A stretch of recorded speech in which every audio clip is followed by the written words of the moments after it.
오늘은 성탄을 맞이하여 우리 학생부에서 성탄 특송 율동을 준비했습니다. 지난주에 우리 정영학 선교사님 사역지 가나안 뜰업병 무언교에서 했습니다.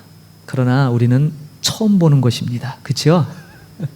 예, 처음 보는 거니까 힘찬 박수로 같이 우리 제가 거듭 말씀드리지만 캄보디아 땅에서 우리 한인 2세들, 우리 MK들이 자라고 있다는 건 우리에게 얼마나 큰 소망인지 몰라요. 저는 이 아이들 볼 때마다 많지 않은 인원이지만 이 아이들 볼 때마다 지쳤다가도 얘네들 보면 힘이 나요. 힘들고 짜증나다가도 얘네들 보면 그래, 하나님이 일하시고 계시구나. 여러분, 우리 성탄의 아침에 아이들이 펄쩍펄쩍 뛰며 찬양을 할 건데 축복해 주세요. 마음껏 축복해 주시고, 아이고 어떻게 이게 하는 짓마다 이쁘니 그러고요. 축복 좀 해주시고, 정말 우리의 미래들입니다. 이 아이들이 우리의 신앙을 이어받아 다음 세대를 책임질 주인공들이잖아요. 그래서 우리 예수님도 그렇게 먼 후에 나올 그 후손들을 바라보며 얼마나 기뻐하셨을까요? 지금 그 아이들, 우리 아이들이 하는 성탄의 축하를 함께 보며 축하하도록 하겠습니다.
저기 저 별이 우리를 인도하다가 저 아기 누운 곳에 머물러섰네.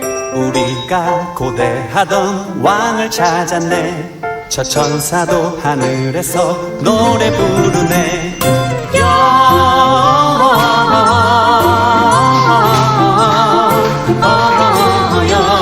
영광을 높이 계신 주께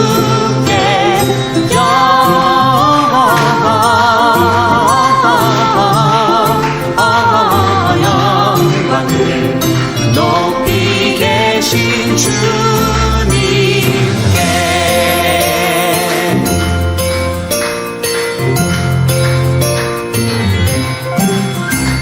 나는 황금을, 나는 몰약을, 나는 향을 드려 저 아기 메시아께 경배하리라.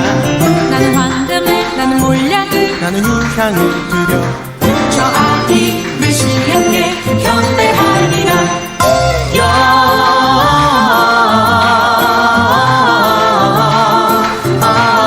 영광을 높이 계신 주께 영광을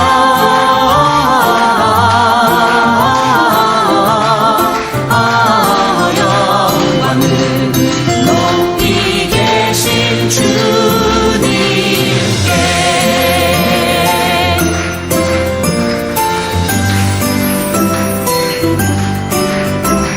기뻐하라 베들레헴아 너는 작지 않도다. 오늘날 내게서 왕이 난도다. 하늘에는 영광이요 땅에는 평화로다. 다 나와서 주님께 경배 드리자.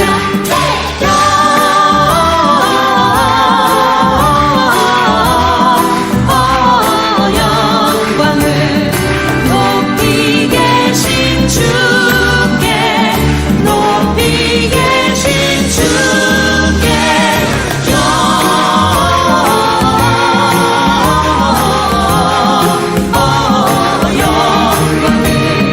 높이 계신 주님께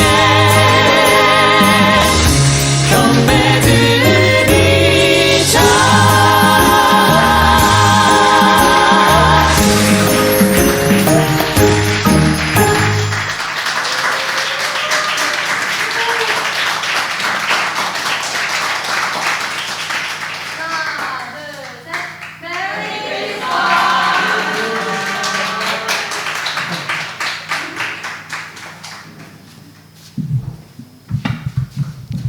예, 감사합니다. 역시 더 잘 했죠? 네, 감사하네요. 뭔가 그래도 갈수록 성탄의 기쁨이 점점 희석되어지는 것 같았는데 또 우리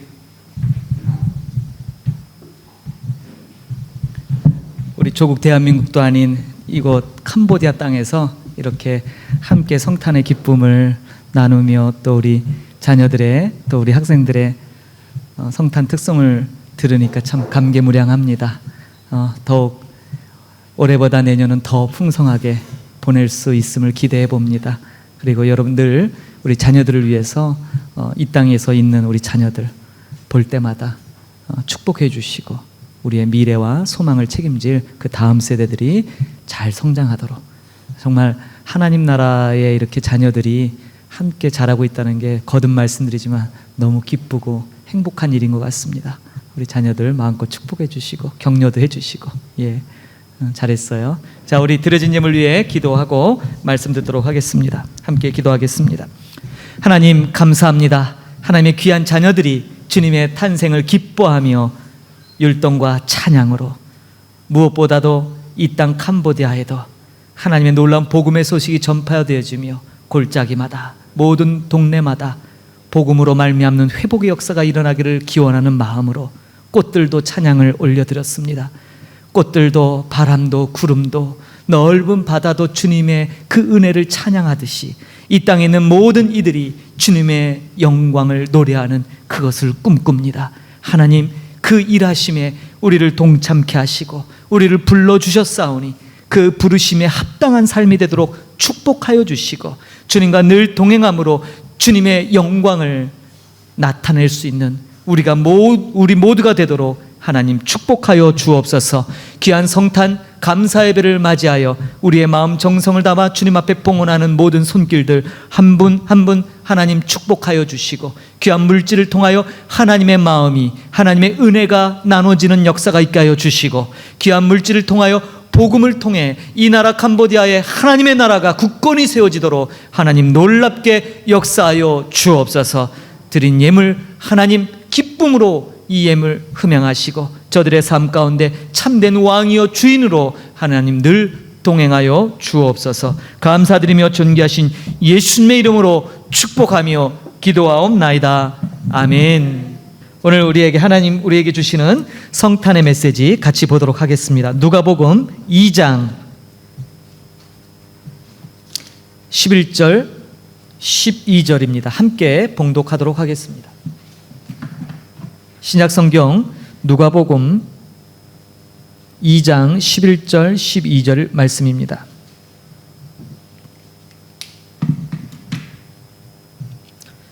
함께 봉독하겠습니다. 누가복음 2장 11절 12절 같이 봉독합니다. 오늘 다윗의 동네에 너희를 위하여 구주가 나셨으니 곧 그리스도 주시니라. 너희가 가서 강보에 쌓여 구유에 뉘어 있는 아기를 보리니 이것이 너희에게 표적이니라 하더니. 아멘. 성탄 기쁨의 날 우리에게 주시는 말씀의 제목은 구유에 나신 구주입니다. 구유에 나신 구주. 제가 언어 유의를 쓰고 있죠. 구유, 구주. 우리가 갖고 있는 신약 성경 4복음서가 있습니다. 마태복음, 마가복음, 누가복음, 요한복음. 그 중에 마태복음과 누가복음만이 예수님의 탄생 기사가 기록되어 있습니다. 마태와 누가만 예수님의 탄생의 기록을 남기고 있죠. 그런데 관점이 달라요. 마태는 동방박사라는 인물들을 등장시키면서 예수님을 경배하는데, 만왕의 왕 대신 그분을 경배하는 데 초점을 맞추고 있어요. 반면에 오늘 우리가 보고 있는 누가복음은 무명, 이름이 알려지지 않은 목자들, 들의 사람인 목자들을 통하여 성탄의 메시지를 전하고 있어요. 이게 다른 점입니다.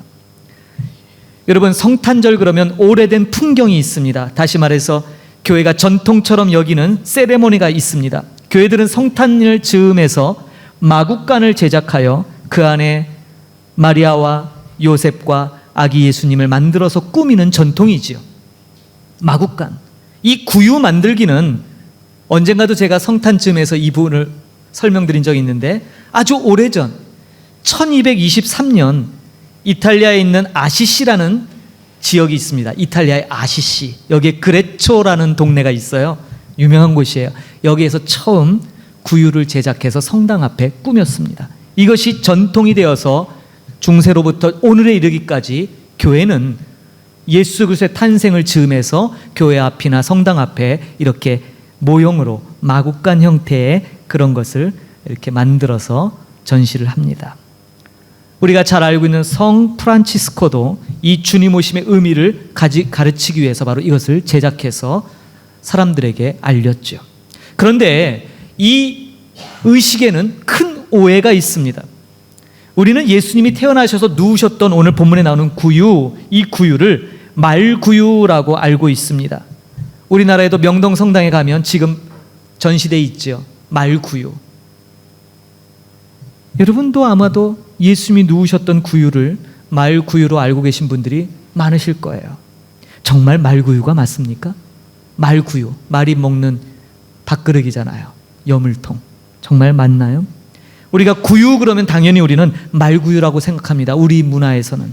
그러나 예수님 당시 유대인들이 살고 있었던 그 지역, 특별히 베들레헴, 또 예루살렘, 나사렛이 있는 그 지역에서도 과연 이 구유가 말구유를 가리킬 것인가? 그래서 한번 살펴볼 필요가 있습니다. 오늘 본문 우리 읽진 않았지만 2장에 앞에 보면, 2장의 서두에 3절 4절을 보면 모든 사람이 호적하러 각각 고향으로 돌아가며 요셉도 다윗의 집 족속이므로 갈릴리 나사렛 동네에서 유대를 향하여 베들레헴이라 하는 동네로 이렇게 올라가는 장면이 있습니다. 호적을 하러 고향에 갑니다.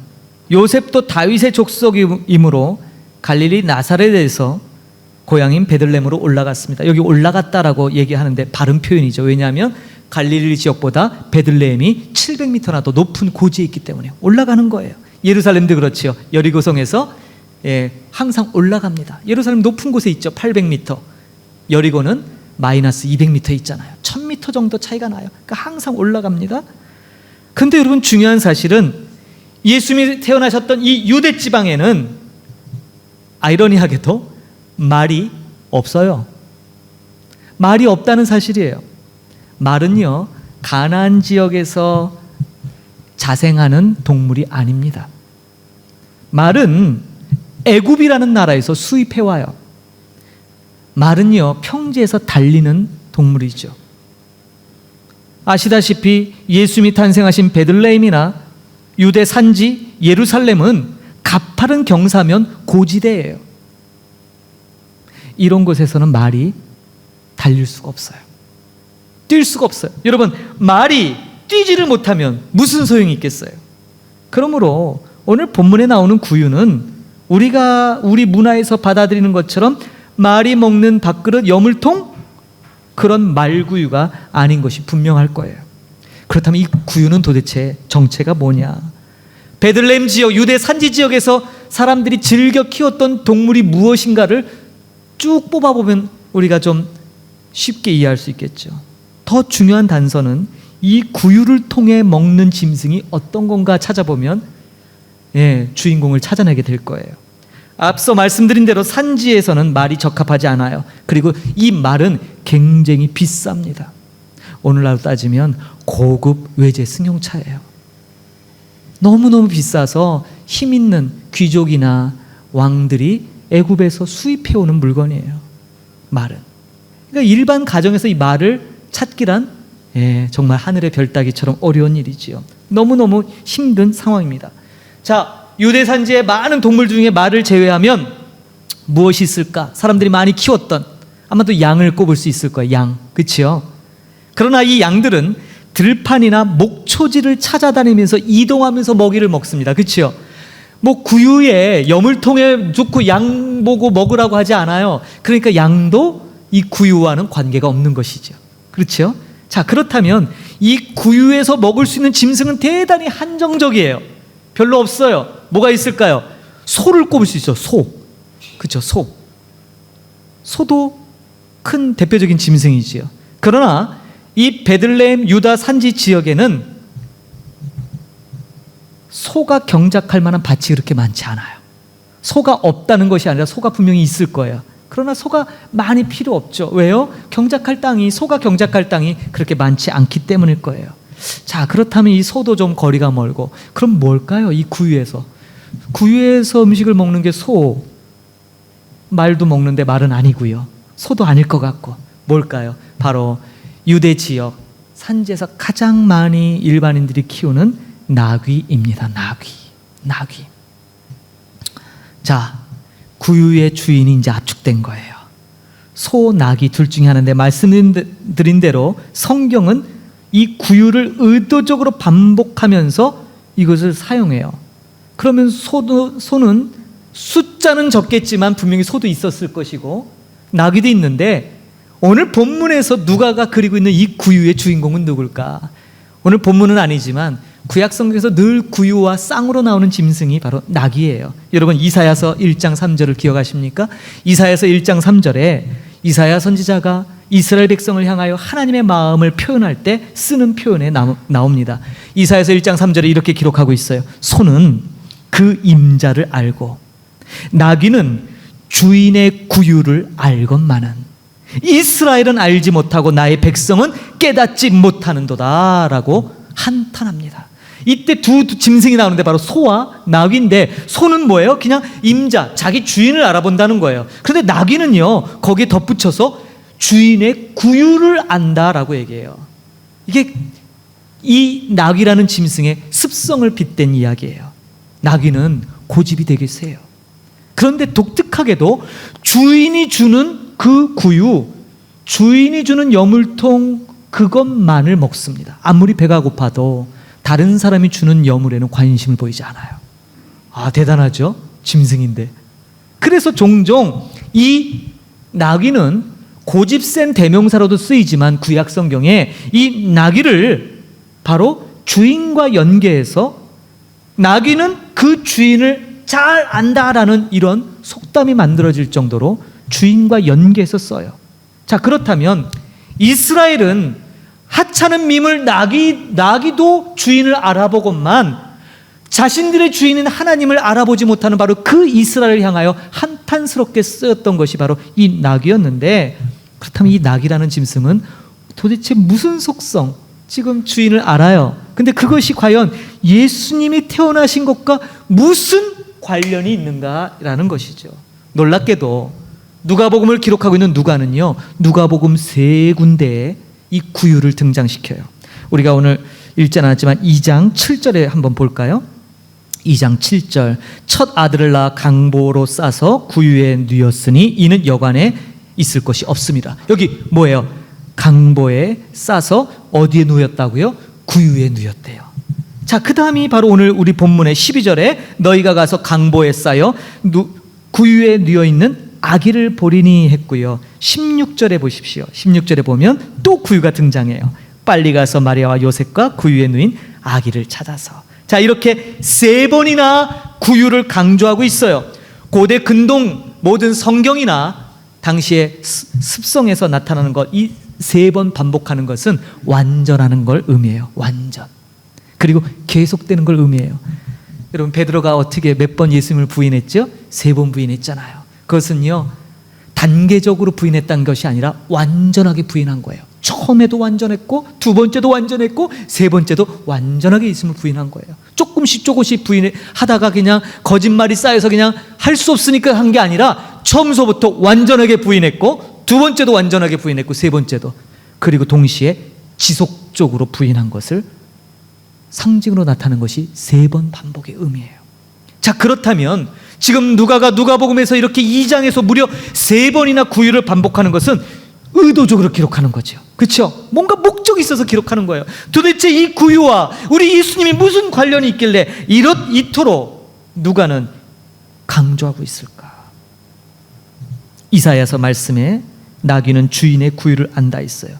유대인들이 오랫동안 이 나귀라는 짐승을 살펴보니까 자기 주인이 주는 것만 먹었어요. 나귀는요, 산지 비탈길에 아주 최적화된 짐승입니다. 발굽이 이렇게 갈라져 갔고요, 아주 잘 비탈길에서도 지탱하며 가는데 힘도 좋아요. 성경에 보니까 1호멜의 무게를 짊어지고 간대요. 와닿지 않으시죠? 1호멜은 220리터예요. 다시 말해서 220kg이에요. 엄청난 겁니다. 화물차예요. 유대인들에게 화물 전용차예요. 이 나귀 하나만 있으면 뭐예요? 짐을 200kg 넘는 짐을 짊어지고 산길을 오르내릴 수 있거든요. 굉장히 요긴하며 주인에게는 더할 나위 없이 재산 1호에 해당되는 짐승이 바로 나귀입니다. 그래서 사람들이 유대 예수님 탄생 시에 이 나귀를 많이 이용했고 나귀를 많이 키웠죠. 말씀드린 대로 이 구유, 누가가 기록하고 있는 3번 반복하고 있는 이 구유의 주인공이 바로 나귀입니다. 유대인들이 바라보는, 그래서 나귀의 특징이 있어요. 뭘까요? 고집세고 그렇게 보이는데 유대인들은 그 속에서 하나의 중요한 원리를 찾아요. 아, 이 나귀는 주인에게 있어서 순종하는구나. 순종의 동물이구나. 우리의 개념과 많이 다르죠. 우리는 나귀 그러면 드세고 고집센 것.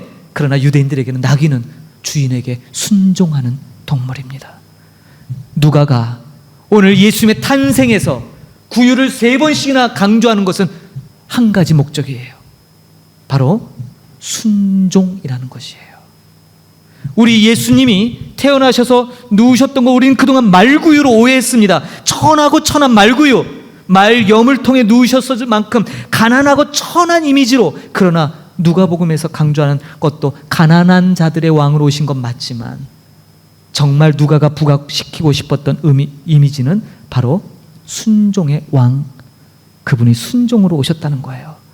여러분, 우리가 잘 아는 로마서에 바울은요 이것을 이렇게 표현했어요. 로마서 5장 19절에 그 유명한 예수님의 나심을 이렇게 표현했는데 이렇게 들어보십시오. 한 사람이 순종하지 아니함으로 많은 사람이 죄인 된 것과 같이 한 사람이 순종하심으로 많은 사람이 의인이 되리라. 할렐루야. 풀어 쓴 거예요. 누가가 구유라는 상징을 가지고 얘기하고 싶었던 것을 지금 바울이 정확하게 진단하고 쓰고 있죠. 한 사람의 불순종으로 모든 사람이 죄인 됐어요. 그 한 사람 누굽니까? 아담이죠. 그러나 두 번째로 오신 아담 예수 그리스도는 참된 순종함으로 모든 사람을 어떻게 만든다고요? 다 같이 의인 만드신다. 할렐루야. 우리는 예수 그리스도로 말미암아 의인된 존재들임을 여러분 아멘으로 고백하길 바랍니다. 하나님이 우리를 예수님 통해서 의로운 자로 인쳐주셨다는 사실이에요.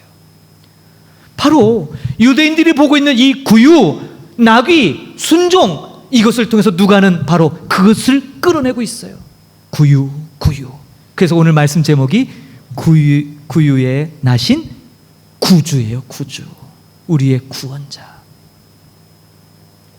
예수님의 삶을 그래서 순종이라고 규정할 수 있어요. 마치 나귀가 주인의 구유를 아는 것처럼 예수님은 그렇게 일생을 하나님께 순종하는 모습으로 당신의 삶을 보여주신 것이죠. 자, 예수님의 공생의 피날레인 십자가를 지시기 위해 예루살렘에 입성하셨을 때 장면이 떠오르시죠. 많은 백성들이 종려나무 가지를 꺾어 길가에 뿌리고 자신들의 겉옷을 벗어서 깔며 이렇게 외쳤습니다. 호산나 호산나 다윗의 자손으로 오시는 이여. 그렇게 그들은 메시아 되신 예수님을 영접했는데 그때 예수님이 뭘 타고 오셨나요? 어린 나귀 새끼를 타고 오셨죠. 자, 이제 그려지시나요?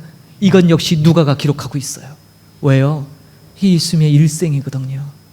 자, 보십시오. 그때 어린 나귀를 타고 오신 것은 말씀의 성취를 위함입니다. 스가랴서 구약성경 스가랴서 9장 9절에 보니까 시온에 따라 크게 기뻐할지어다 예루살렘에 따라 즐거이 부를지어다 보라 내 왕이 내게 임하시나니 그는 공의로우시며 구원을 베푸시며 겸손하여서 나귀를 타시나니 나귀의 작은 것 곧 나귀 새끼니라.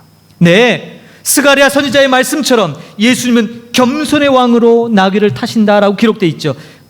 예언의 성취로 예수님은 예루살렘 성에 들어오실 때 이 나귀, 그것도 어린 나귀 새끼를 타십니다.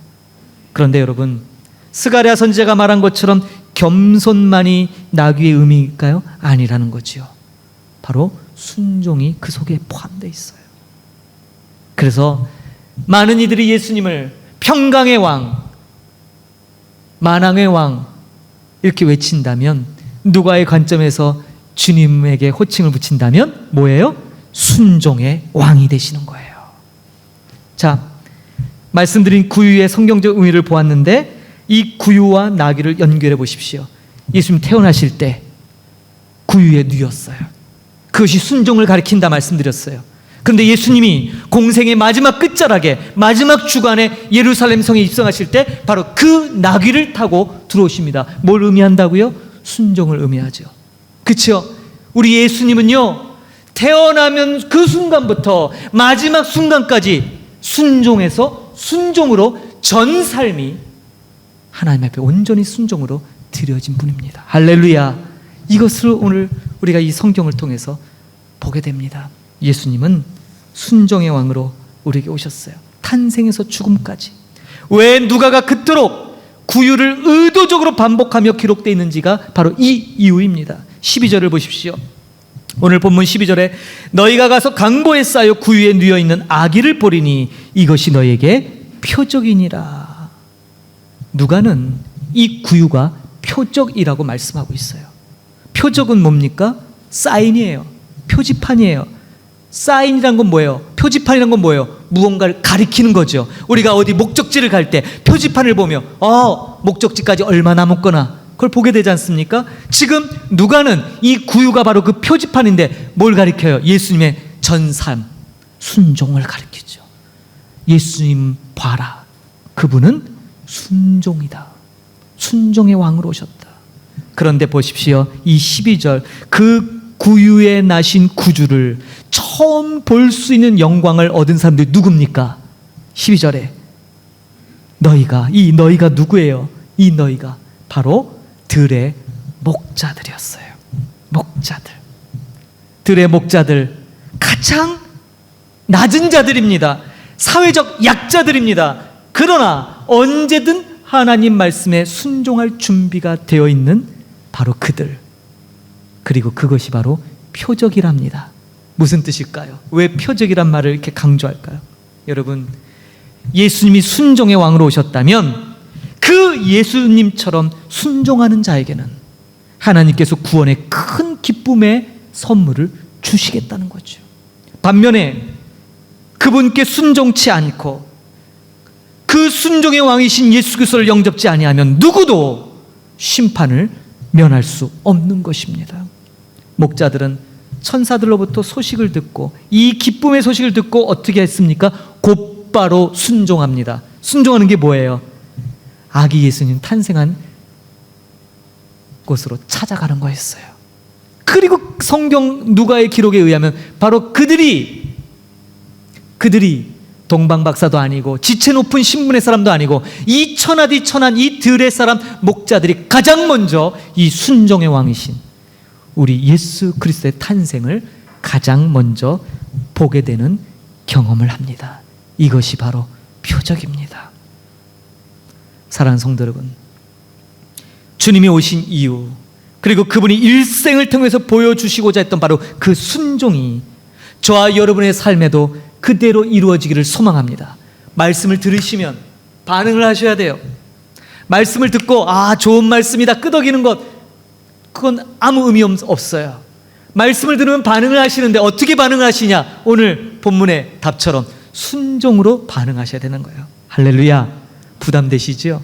성탄 아침에 부담되시죠? 말씀을 들으면 반드시 순종의 반응이 뒤따르지 아니하면 안 됩니다. 저는 바라기를 여러분들의 모든 삶 가운데 성경의 기록을 보니 순종이 제사보다 낫다라고 말씀했어요. 우리가 드리는 예배만큼이나 중요하고 더 중요한 가치가 우리의 삶 가운데 그분의 말씀을 순종하는 거예요. 어떻게 순종하실 거예요? 어떻게? 우리 그동안 히브리서, 야고보서 끊임없이 뭐예요? 내 이웃을 내 몸처럼 사랑하라. 자, 옆에 분 잠깐 한번 보실까요? 옆에 분 한번 둘러보세요. 아이고, 눈 맞추기도 좀 부담되시죠? 예, 지금 보시는 여러분, 최소한도 우리 먼저 사랑하셔야 돼요. 여유 있어서 사랑하는 게 아니라 그랬죠. 여유가 없는데 초대교회는 어땠어요? 어제까지 믿었던 형제가 오늘 나를 로마 군병에게 고발했어요. 교회의 가치가 떨어지고 사랑이 깨어져 버렸어요. 그런데 사도들을 통해서 뭐라고 얘기해요? 그럼에도 불구하고 그들을 용납하고 너를 고발하고 너를 내어준 그 형제들을 위하여 기도하라 그랬어요. 여러분, 실천적인 명령이에요. 그냥 아멘하고 좋은 말씀 들었구나 할렐루야 이렇게 끝나는 것이 아니라 그 말씀에 순종의 반응을 하시라는 거예요. 오늘 이 성탄 이 아침에 구유를 통해서 예수님이 탄생부터 마지막 전 일생이 하나님 앞에 순종으로 드려졌던 것처럼 저와 여러분에게도 하나님은 그 순종을 요구하고 계신 줄 믿습니다. 여러분의 삶으로 오늘만 탄생의 기쁨을 누리는 대로서 그치는 것이 아니라 주신 말씀들, 우리에게 그토록 들려졌던 생명의 말씀들이 여러분 삶 가운데 예수님처럼 순종함으로 나타나 하나님을 찬양하고 그분이 받으실 만한 기쁨의 존재들이 되기를 주의 이름으로 축복합니다. 이 목자들이 한밤중에 천사들로부터 받았던 이 놀라운 메시지를 노래합니다. 우리 누가복음 2장 11절 오늘 본문이죠. 같이 한번 크게 한번 읽어봅시다. 이것이 복음입니다. 이것이 복음의 내용입니다. 자, 같이 11절 큰 소리로 읽도록 합니다. 시작. 오늘 다윗의 동네에 너희를 위하여 구주가 나셨으니 곧 그리스도 주시니라. 할렐루야. 아멘. 감사합니다. 성탄의 말씀을 마치고 오늘 우리 결단 찬양은 그래서 성탄의 기쁨을 노래하는 참 반가운 신도의 찬송가 122장입니다. 다 같이 우리 일어나셔서 오늘 성탄의 기쁨을 함께 노래함으로 오늘 예배를 마치도록 하겠습니다. 122장 우리에게 오신 순종의 왕 예수님 감사드리며 이 찬양으로 결단을 하겠습니다.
기도하겠습니다. 하나님 아버지, 은혜를 감사드립니다. 우리를 위하여 이 땅 가운데 독생자 아들 예수 그리스도를 보내주시고 우리로 하여금 성육신의 기쁨을 함께 누리게 하시니 감사를 드립니다. 하나님, 성탄을 맞이해서 오늘도 예배한 주의 거룩한 백성들에게 큰 은혜 베푸심을 감사드립니다. 구유에 누인 구주를 통해 예수님이 일생을 통하여 보여주신 그 순종하심이 우리의 삶 가운데도, 우리의 삶의 자리에서도 나타나도록 주여 은혜를 베풀어 주옵소서. 오직 우리의 삶의 모든 주관이, 우리의 모든 가치관이 예수 그리스도 본받게 하여 주옵소서. 그래서 하나님께서 베푸신 그 놀라운 사랑, 그 놀라운 은혜, 그 놀라운 긍휼 베푸심이 우리를 통하여 이 땅 가운데 나타나며 하나님의 거룩이 이 땅 가운데 증거되어지도록 하나님 주의 거룩한 백성들을 위해 크신 은혜 베풀어 주옵소서. 지금은 교회 머리 되신 우리 구주 예수 그리스도의 은혜와 하나님 아버지의 크신 사랑 베푸심과 성령 하나님의 내주 교통 충만케 하시는 역사하심이 구유에 누이신 구주를 바라보며 하나님 앞에 영광 돌리며 그 주님처럼 일생을 통하여 온전한 순종으로 주님 앞에 우리의 삶을 드리기를 다짐하는 하나님의 귀한 권속들 머리머리 위에 이제로부터 영원히 함께 계실지어다. 아멘.